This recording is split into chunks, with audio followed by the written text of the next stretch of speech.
ರೈತ ಬಾಂಧವರಿಗೆ ಪ್ರಗತಿ ಚಾನಲ್ಗೆ ಆತ್ಮೀಯವಾದಂಥ ಸ್ವಾಗತ. ಇಂದಿನ ಈರುಳ್ಳಿಯ ಬೆಲೆಯನ್ನು ನೋಡಿಕೊಂಡು ಬರೋಣ. ಇನ್ನು ಯಾರು ಹೊಸದಾಗಿ ನಮ್ಮ ಯೂಟ್ಯೂಬ್ ಚಾನಲ್ ನೋಡ್ತಾ ಇದ್ದರೆ ಚಾನಲನ್ನು ತಪ್ಪದೆ ಈಗಲೇ ಸಬ್ಸ್ಕ್ರೈಬ್ ಆಗಿ. ಇಂದು ಈರುಳ್ಳಿಯ ಬೆಲೆಯನ್ನು ನೋಡ್ಕೊಂಡು ಬರೋಣ ಬನ್ನಿ.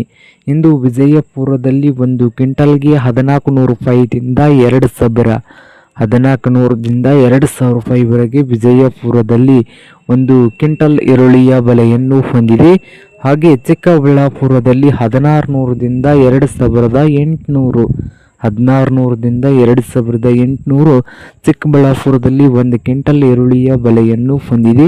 ಹಾಗೆ ನೋಡೋದಾದರೆ ಬಾದಾಮಿಯಲ್ಲಿ 1500 ರೂಪಾಯಿದಿಂದ 3000, 1500ದಿಂದ 3000 ಬಾದಾಮಿಯಲ್ಲಿ ಒಂದು ಕ್ವಿಂಟಲ್ ಈರುಳ್ಳಿಯ ಬೆಲೆಯನ್ನು ಹೊಂದಿದ್ದು, ಹಾಗೆ ಬಾಗಲಕೋಟೆಯಲ್ಲಿ 1600 ರೂಪಾಯಿದಿಂದ 2500, 1600ದಿಂದ 2500 ರೂಪಾಯಿವರೆಗೆ ಬಾಗಲಕೋಟೆಯಲ್ಲಿ ಒಂದು ಕ್ವಿಂಟಲ್ ಈರುಳ್ಳಿಯ ಬೆಲೆಯನ್ನು ಹೊಂದಿದೆ.